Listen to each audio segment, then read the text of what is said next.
Hello. We are here with another real talk, of course. We thought we would talk about unhealthy comparison to other people because there is a healthy comparison that you can have with other people as well, I believe. But yeah, I think this is something that Elliot and I both experienced, and it would be good to go into it and how that affects our OCD cycle. So Elliot, like I would assume, but you can go into it in whatever direction you want to take it. But like I would assume that HOCD was one where you were maybe comparing yourself to other men and how you were and whatnot. But I'm Yeah, sure it was coming in other contexts as well. yeah, absolutely. So I remember when, I was in the HOCD cycle and I was, very scared of what other people were going to think of me. And a lot of the time I was sort of hyper aware in my interactions of, what do they think of me? Do they think I'm gay? Do they think I'm staring at a guy for too long? And I think I would constantly be comparing like the benchmark for myself compared to my other friends in my group. So, for example, they was always talking about women. She looks hot, walking past her in the street. Dating and having relationships. And there was sort of me who was stuck in this ball of resentment and uncertainty, thinking, "Oh, I wish I could have that." And I remember there were Yeah. times when that would really build up inside of me and thinking, "Oh, if only I could feel that way. If only I could go back to that position that I once knew." And there was that internal chase and that internal envy that I had of other people because I thought I couldn't have that, even though I could have had that whilst feeling uncertain. I told myself that I couldn't have that until I figured out like my sexuality. So yeah, it was a really interesting moment. I felt like I was living from this lens of just envy and jealousy, and Hmm. I was a bit of a bad vibe, to be honest with you, because I was just coming from that lens. And Yeah. I think Do you think, if I'm, sorry, yeah. quickly also ask you, like, do you think that at any point that kind of like jealousy or envy ever came across as well to other people? I think so. I think there were times, for example, when my friends would perhaps say a comment to me because they knew that I hadn't been in a relationship for a while, and they'd be like, "Oh yeah, Elliot, what's going on with you?" Like, so I'd be out in certain interactions with them, maybe we was going out or whatever, and they would just sort of make a little jokey comment to say, "Oh, Elliot, why aren't you doing the same?" And I remember that really stung because I thought, Hmm. "Oh, damn! If only with if only they knew. Maybe they do know, right? Yeah. What if that means I get rejected because I'm not living up to that expectation that they have of me, right?" So there Right. was loads of that going on, and in the end, it actually made me want to avoid them. There were times when Mm. I would actually avoid going out with my friends because I thought, "Oh, I don't want them to confront that. I don't want them to bring that up. I don't want to feel like I'm living this lie where it just doesn't feel right." And yeah, it was very, very difficult. So yeah, that was the main sort of time where I really experienced that, and it was difficult. It was difficult. I felt very excluded, and I felt like I'd lost a part of myself, and I felt like I was just nothing compared to my friends. So Yeah. yeah, very difficult. It's very strange as well because I mean I resonate with quite a few of those things, even the jealousy part as well. And Mm, I don't know, it was because I've never really been a jealous person. I feel like if someone is succeeding at something or is good at something, I'm like good for them. But I think and this is also like a testament to the fact that I even after recovering you sometimes don't have certainty. So I don't know if it was actual jealousy or if it was intrusive jealousy, because I also know that I did not want to feel jealous, because for me, like it was almost like if I feel jealous, it was very much against who I thought I was mm, and the kind of person or personality I was, and I didn't want to feel that.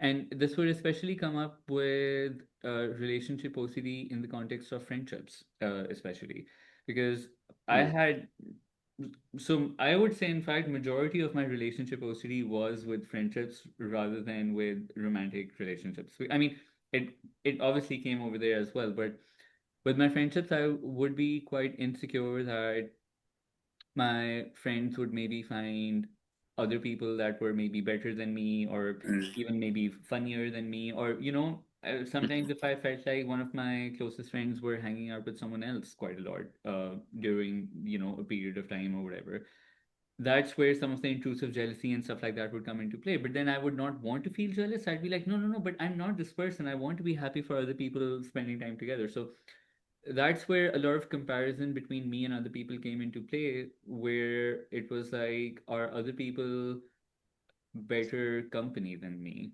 or Yeah. other people a better friend than me, or Yeah. if one of my closest friends is, let's say, going through something and they want to talk about it with someone, am I their first thought or not, or is someone else the first thought? And Hmm. that kind of like comparison then would really kind of like, and I would then look for subtle ways of reassurance to make sure that I still had some kind of special place and special spot in Yeah. my friend's life, and I still had like a, kind of like a coveted like place in their social circle kind of thing, because Yeah. I Yeah. didn't want to be just another friend. I wanted to be like a special kind of friend, or someone who filled a special kind of void in someone's life kind of thing. So Yeah. that's where the comparison really, really happened. I mean, that's one of the first things that comparisons Yeah. that happen. Absolutely. And you can like get defensive over new relationships that maybe your friends make. You think, oh, who's this new kid on the block? Maybe they've got a new workmate, or maybe they've got a new Yeah.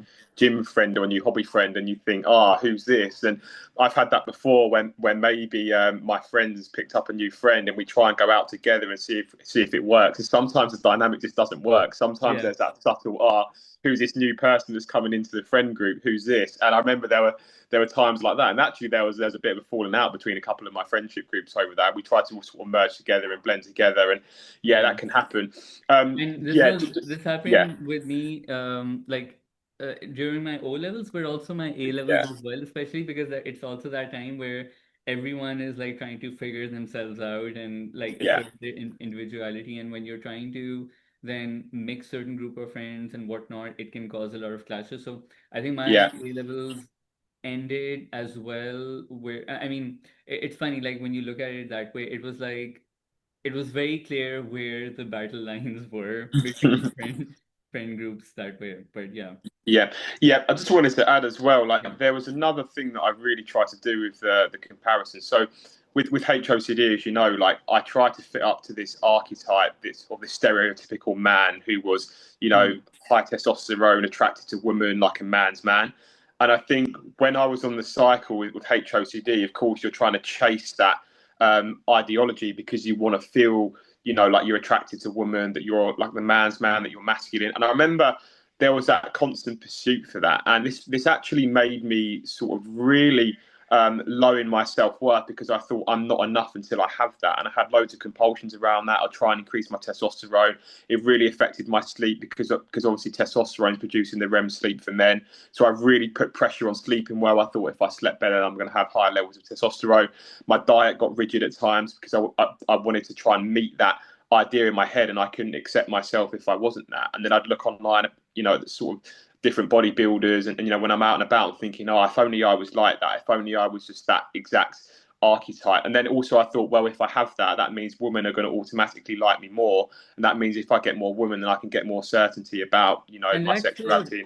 Yeah, that's also just the nature of the world we live in as well. I yeah, think that, I mean, even non-OCD sufferers, I believe, like have perhaps, I mean, when it comes to at least unhealthy comparison, I think like even non-OCD mm, sufferers experience that, and there are a lot of yeah, not only irrational beliefs, but I would say even perhaps compulsive behaviors or yeah, compulsion like behaviors that non OCD sufferers are doing as well. Like, I mean, of course, you also know people in your life probably as well who don't have OCD, but they're mm, double checking things online. They're trying to even look at sense of styles and fashion as well. Does this look good? Does that look good? And there's just this yeah, constant kind of like, mm, carousel of what's the next thing. And the thing is, you could be someone, let's say, who you could be someone who's super jacked as well, but there will yeah, always be someone who is or looks better than you a little yeah, bit. Like there's someone out, like yeah, I'm sitting in what, like the eastern side of the world, but I can get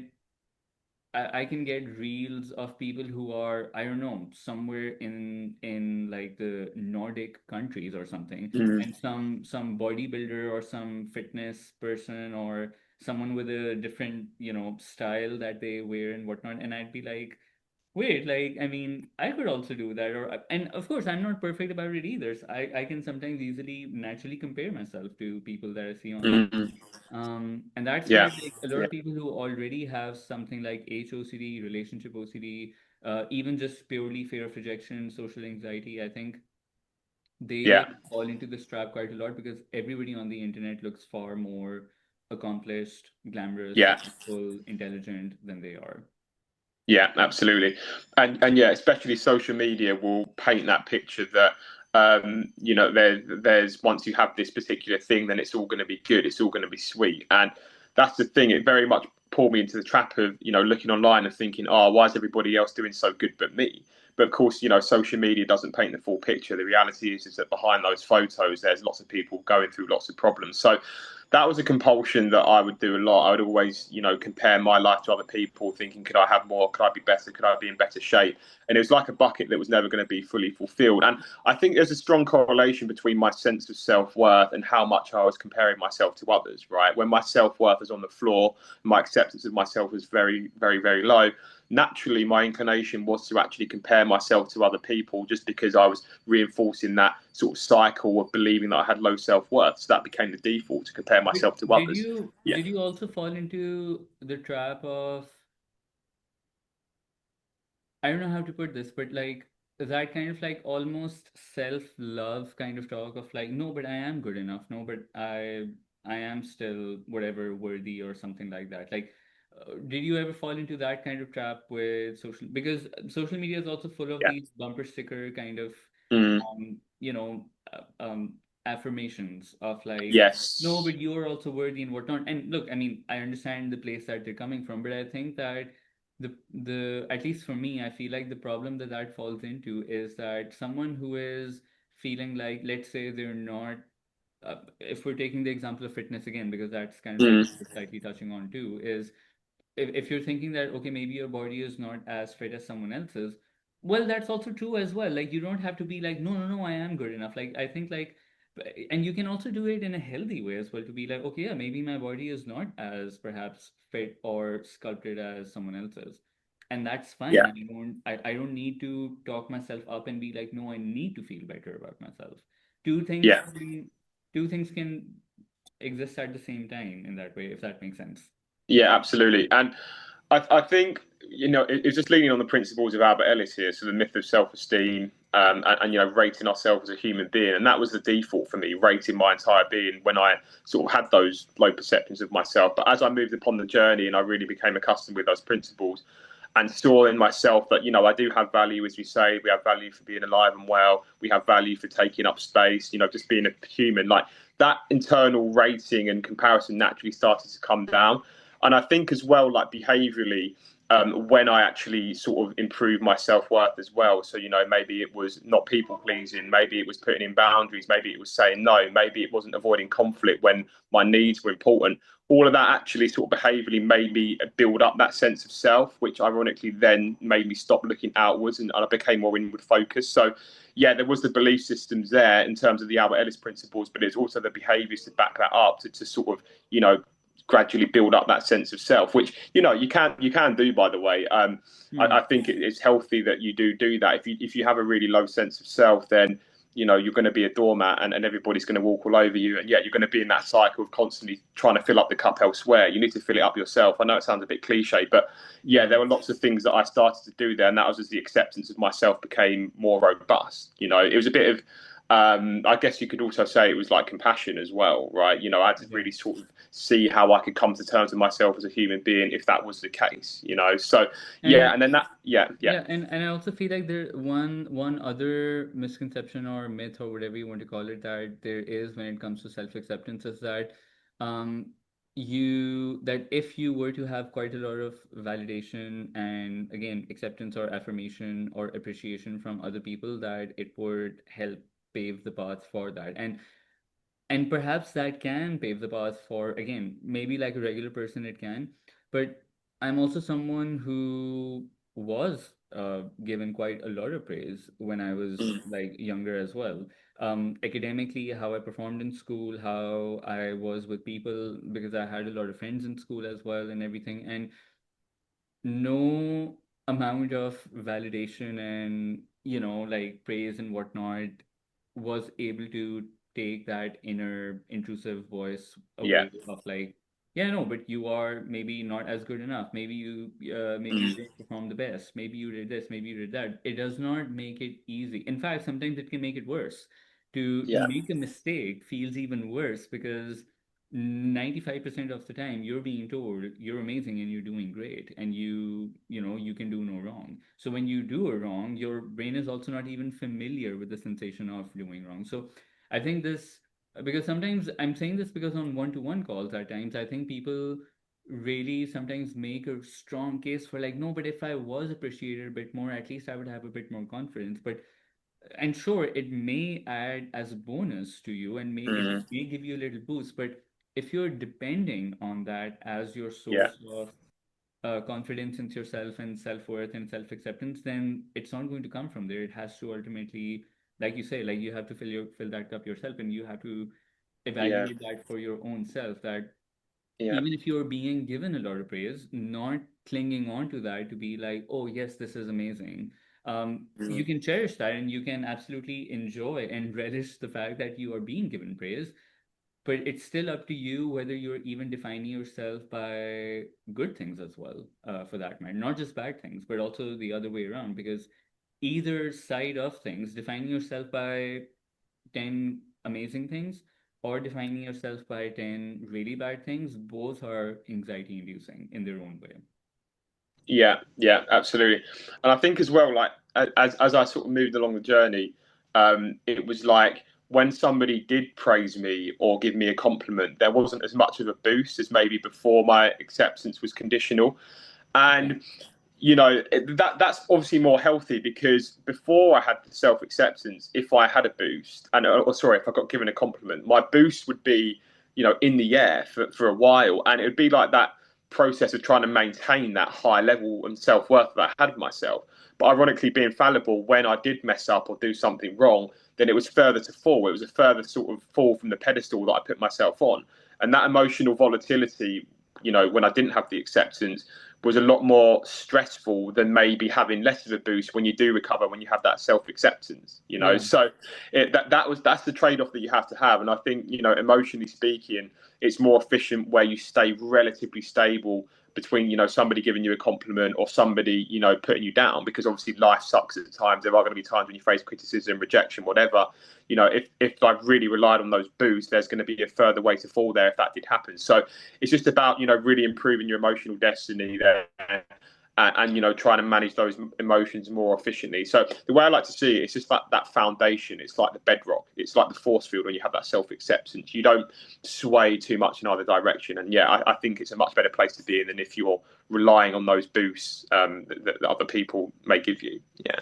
Yeah, for sure. And I think that, I mean, and I think we can even look at the concept of self-love over here as well, which feeds into the unhealthy comparison with other people, because I think a lot of people are aiming for, and not, I mean, it's not their fault either. I think that's because on the internet that's what's most widely talked about.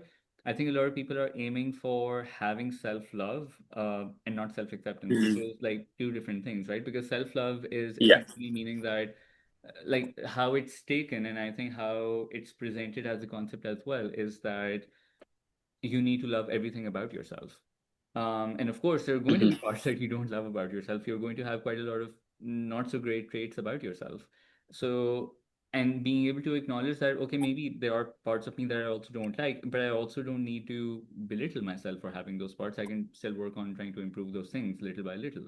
And some things can take quite a lot of time and effort and years sometimes to change about yourself. It's not like an easy fix, despite having the awareness that it's not a great thing about you. I mean, OCD is like that, right? Like you have certain beliefs and behaviors that are obviously not helping you at all, but it takes a few years to really make that change rather than an overnight thing, despite knowing that this is not good for you.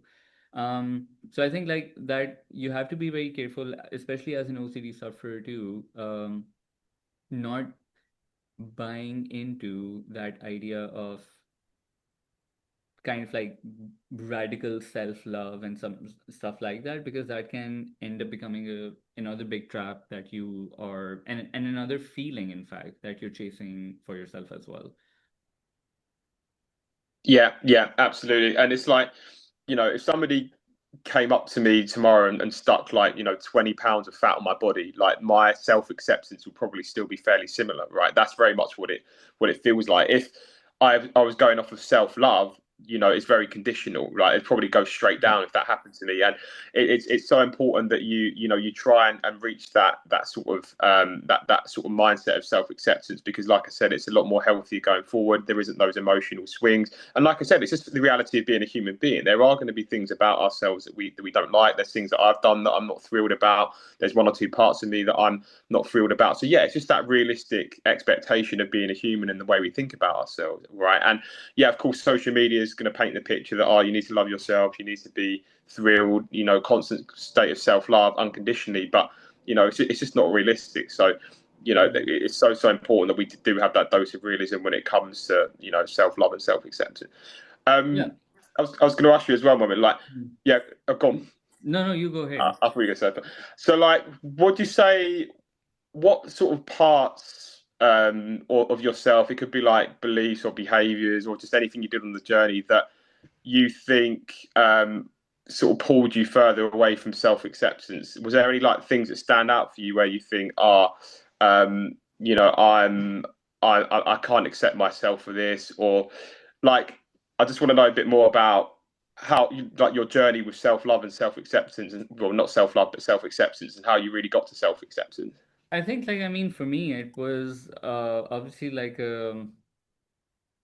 it was always trying to maintain an image on two fronts. Like, one Yeah. was how people saw me, but also an image that I also wanted to see for my own self internally, which is where, like, at times there was the fear of being rejected, or fear of being Mhm. seen as maybe incompetent, or maybe sometimes not intelligent or something. But Yeah. at the same time, there were other times where I also realized that I wasn't as afraid of what other people thought of me sometimes. I was just afraid of what I thought of myself, because Yeah. I was like, at the end of the day, if other people reject me, sure, but if I don't like myself in my own self, then I have nothing Mhm. else. So the fear of Yeah. self-rejection played a huge part in this, and I think that I was internally as well, like, even if I had negative emotions about someone, or if there was, feelings of jealousy, or if there was feelings of maybe at times not being fully happy for someone or something, I would really judge myself, because I wanted to, Mm. like, I put myself on a pedestal a little bit, like, no, but I should always be mature and sensible and wise and open-hearted and generous and kind and this and that. And any time that I was not acting based off of that, I was feeling like I was going against myself, or I was doing something Mm. unjust and unfair towards my own self more than Yeah. anybody else. And I think Yeah. that kind of like image maintenance, even for your own self, can become so exhausting, because Yeah. you obviously are, again, even if I might be someone who is open hearted, there will still be instances in life where sometimes I might not be genuinely happy for someone.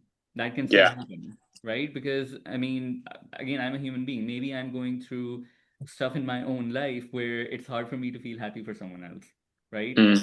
So I think for me, it was one of the most important things that I did for myself as a starting point was just acknowledging that, you know what, maybe I'm not the person I thought I was. Mm. And maybe I have these unideal, unpleasant traits about myself, and maybe it's high time that I just admit to myself that this is how it is. And I Yeah. think, and I mean, I hadn't started working on OCD recovery at the time. I was still in like trauma therapy at the time, but it was so helpful to be able to come to that realization as well, because it lifted that pressure off of Mm. being like, no, but I'm not, no, but my intention was good. No, but even if this happened, I didn't mean it this way. Like, Mhm. stop doing that. I was like, yeah, no, maybe sometimes I am a shitty friend. Maybe sometimes I do feel jealous. Maybe sometimes I don't feel happy for other people. Maybe sometimes I do want someone to have a downfall. Yeah, Like I those are parts about me that, and I don't have to like them, but I can admit that maybe that's a part of me. That lifted a huge pressure off me, and I think it helped me just acknowledge myself, like you say, a bit more like a human being rather than someone who was, I don't know, sent by God or something like that. yeah, And yeah, even, by the way, even if you take a religious angle to it as well, all the, all the people in, like, Christianity or whatever religion, like, even all the prophets and whatnot made mistakes as well. But those are yeah, things that are not talked about. Like, I think it's this notion that, oh, but they were all extremely perfect. But no, I mean, they yeah, went through difficult times. They had flaws as well, and sometimes they made mistakes, and they realized from them, learned from them, and changed them. So even from a yeah, religious angle as well, it's important because people can put religion on a very perfectionistic yeah, pedestal as well. yeah, absolutely. And I think I had sort of essences of that. So I maybe had a bit of a superiority complex. So I went through, like, education in my early years, and I was really good in school. I was like captain of the school football team, and I was very Nice. sort of popular and well respected. And obviously, I'm a triplet, and I used to get sort of treated well because it was quite interesting to everybody. And Hmm. I think like Were that you that in the sort of same class as your siblings, by the way? yeah, I was. Okay. Yeah, yeah.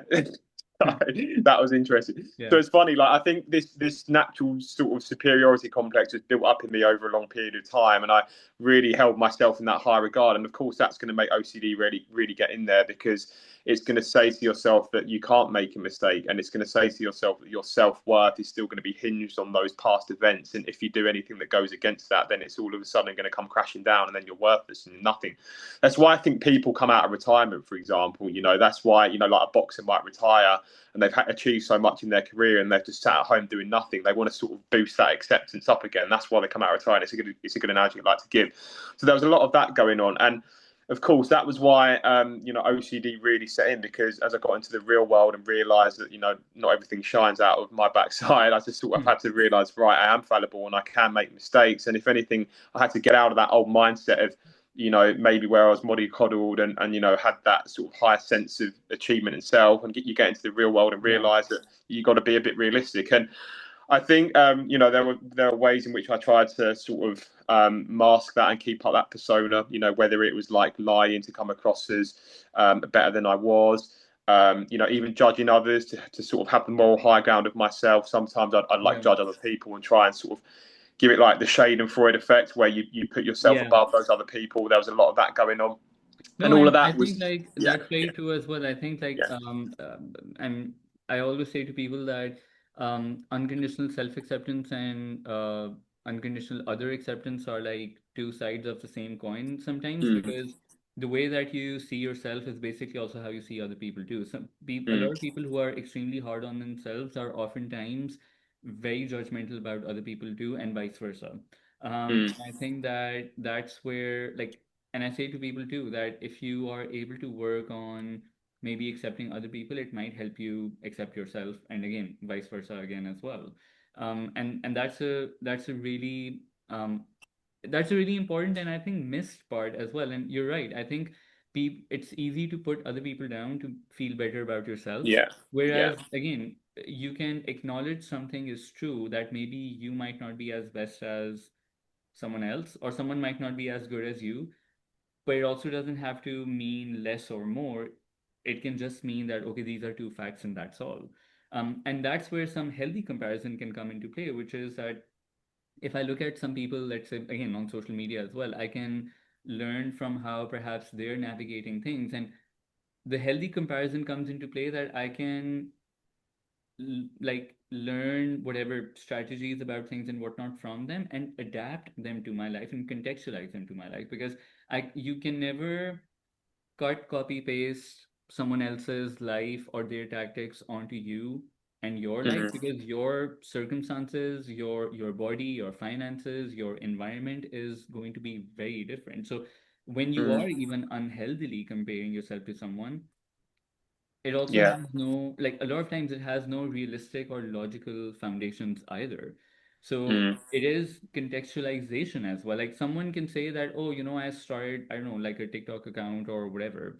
Um, mm, like I don't know, like a girl in the UK might be like, hey, I started a TikTok account and now I have 200K followers and I talk about this topic and stuff like that. But for a girl in, for instance, Pakistan to do that, and there are a lot of TikTok influencers in Pakistan as well, but at the same time, there have been a couple of girls who have been stalked mm. through because of TikTok, and they've Wow. and people have. There was this one girl who had a stalker and like a obsessive person who like fell in love with her online personality and whatnot, and he Yeah. eventually followed her to her house and he kept like trying to woo her and propose to her, and obviously she was like get lost, and he Yeah. eventually caught her because obviously he was a crazy person. So the kind of like then safety mechanisms and whatnot. Again, I'm going into too much detail, but what I'm trying to highlight over here is that realities and circumstances can be extremely different as well, Mm, mm, between different places and different people's lives. So you cannot also realistically expect that someone else's life can easily be yours and you can just do step 1, 2, 3, 4, 5 and get to that point. It's not that easy. mm. Yeah, absolutely. And like I think just having an OCD brain, makes us different to sort of maybe somebody without OCD, and it means that the comparisons that we might place upon ourselves compared to other people is futile, right? You look at somebody with our OCD, for example, we, as OCD sufferers, we may not necessarily be able to have that sort of fair comparison to somebody without our OCD because in our sense, more than likely that the gut instinct's been hijacked, those feelings can be switched off, and there's something in the internal terrain in the brain, which means we have to navigate through things differently, right? So, there are going to be times where we have to have that self compassion and self acceptance for ourselves in the sense we have an OCD brain seeing, actually, perhaps I've got this limitation here compared to somebody else, and that's okay. It's going to be coming to terms with that. And I think, just by default, like I said before, as you move through the journey, that sort of internal pull to compare yourself to other people will naturally still start to come down because there's just no reason for it. Like Yeah. there, for me, as I go about my day now, say like I'd be in the gym, which was a huge place for comparison for me. Like I used to just compare myself, how much muscle do I have? I'd look in the mirror compared to somebody else. Why can't I be like that? But you find that as you move through this process, there just isn't the reason to do that because not only is your other acceptance really good, your self acceptance is really good. You've seen that you've had that worth for being a human being, and there's no way in which you could possibly find like a fair comparison, mark that's And I going to also really feel like benefit your life. you can appreciate good things about Yeah, someone else, whether it's yeah, their physical looks or again material things they have yeah, or success or whatever. You can when you come to a place of self-acceptance, you can appreciate that without thinking that, oh, you need to have it as well. yeah, Like yeah, if you look at someone now in the gym and you feel like they have, let's say, more muscle, I mean, yeah. you're not necessarily always going that, oh, now I also need to have it. It's like, okay, Mm, you have it, great, they look amazing, and that's yeah. Yeah, yeah, and I think that also brings down that internal pressure cooker of any like resentment or jealousy that you yes. could have, and that's a lot more of a better way to sort of navigate through the world. And I remember it's funny, like when I had these things, when I had that comparison, and I thought that I needed that. Like I could probably say I had a bit of anger bottled up there as well, and that may have like manifested in different ways. Maybe it was being snappy, maybe it was just that general sense of unease that was just filtering into other areas of my life. So you got to think like actually trying to stave off from the sort of the rigid comparisons is only going to benefit your emotional health going forward and mean that you're operating from that place of, I don't want to say peace, but that place of almost like more calmness rather than being that internal pressure cooker of like I need to have this, I need to have that in order to accept myself. And that's Again, like I I said, a think puppy that can't be true. we come to the word of contentment, Yeah, right? I yeah, think it's that place of contentment that okay, this person has this and I don't, right? yeah, yeah. And the story can end over there as well. Mm, And I think living in a culture as well, which is, so geared towards instant gratification and, this notion that you can achieve anything you put your mind to. And again, those are mm, well-intentioned, notions and whatnot. So there's nothing bad about that. But mm, I think the way our world operates now and how much access we have to everything, it gives the human brain. the illusion that you can have anything and everything that you want at any time. Mm. Whereas that's also at times humanly impossible, and just logistically also not possible sometimes too. So it's also very important at times to be like, okay, this is great. I don't need to have this in my life as well. I can just sit with not having some things in my life too. Hmm. And that's, for me, I think that was a very important thing, to be honest, personally as well. Being able to, I mean, there's some things that I do want in life, but those are things that I also can see realistically. Maybe those are a bit possible.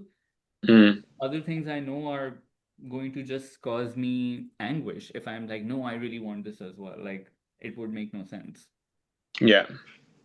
Yeah, yeah, absolutely. You know what they say, comparison is the thief of joy. So, yeah, Yeah. like you said, it's really making the most of what you've got, striving for more, but yeah, not holding yourself hostage to that. And I think like we talk about gratitude in a lot of Yeah. our videos and whatnot, and gratitude can play a huge part in this as well, because when you're comparing yourself to other people, you can have Mm. 100 good things in your life, but that Yeah. would mean nothing to you, or your brain would not even uh, value those, if you are just then comparing yourself to other people and looking at what you Yeah. don't have and what you lack in Yeah. life, right? Yeah. Yeah. But also, I mean, I will say one more thing too over here is that there can be circumstances in people's lives where they actually don't have a lot as well to be even sometimes be grateful for. I mean, and what I mean by that is like when OCD affects someone's life in a really bad way, you and I have spoken to people like that who maybe don't have like a thriving career, or maybe don't even have a job at the time. They don't have a lot of friends they can hang out with. Hmm. They have like a very normal apartment they live in, and they're just like living day to day, and pretty much that's about it. So for those people, sometimes it can be really hard to even think about points of gratitude because they see everyone else having a job, having friends, having family, people they can go out with, even if they're not comparing themselves to some millionaire who has like a million things in their life, even if they're just trying to compare themselves to their next door neighbor who has just a little bit more than them. So Yeah. there are still points of gratitude even in the very, Yeah. smaller sized life that you have. There are points of gratitude in there as well. At the Yeah. same time, this is where some healthy comparison can come into play, where it can actually become like a vehicle of motivation a little bit for you to start improving your circumstances too, because comparison Mm. can actually be, again, in a healthy way, it can be helpful in pushing you in the right direction too, and Mm. helping you push yourself towards certain goals, and also being able to see yourself and envision yourself in a version of life that maybe you don't have right now. Like if I didn't have that on my recovery journey, let's say comparing myself to someone like Rob in terms of like, hey, like if he can think like this or he can do this, then maybe I can also try to apply that for myself and improve my life.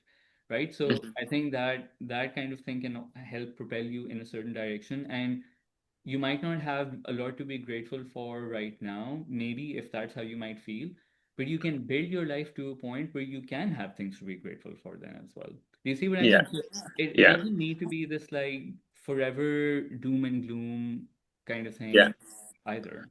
Yeah, absolutely. Just one thing to add as well. What can also happen with the unhealthy comparison is you're comparing yourself internally to maybe some place that you was before.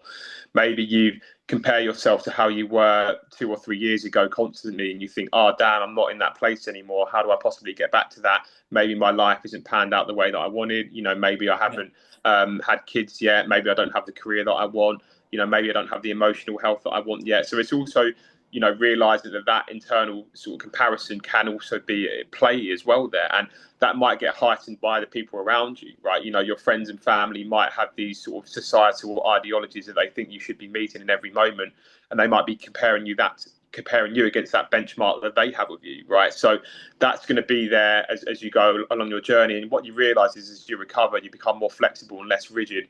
The societal ideas of you become outdated, and there's a lot Yeah. more flexibility that tends to creep in there as well. And then also you come at it from that lens of compassion to say, hey, maybe my life hasn't gone this way, or the way that I envisioned so far. How do I adapt? How do I adjust to that and still try and make the right steps to push my life forward, given the circumstances of having OCD, a serious brain disorder, etc. So Yeah. yeah, those can be some other ways in which the comparison can really manifest as well. Yeah. No, for sure. Absolutely. Um, Okay, I think, I mean, obviously, again, this is something we can, because there were a couple more points coming to my mind, but I was like, I think we've we've covered quite a bit, so we can Yeah, always, like, go on this topic even more so. And I'm sure if we had, like, again, Nick, Sam, or anyone else over here as well, I think they would probably bring certain points from their journeys and angles as well. And I think, like, as an OCD sufferer, you also compare yourself to other OCD sufferers as well. yeah, Whose fares worse, and am I worse off than them? And hey, they made progress about this in 2 months, but I'm still stuck for 4 years or whatever. So yeah. it comes in from a lot of different angles. But yeah, Elliot, I mean, we always say this, we should do this more often. But Absolutely. maybe we can do another one in 2 or 3 weeks or something like that. Sure, let's do it. Absolute pleasure. Okay. All Thanks, right. moment. Thank Cheers. you. See Bye. you. Bye.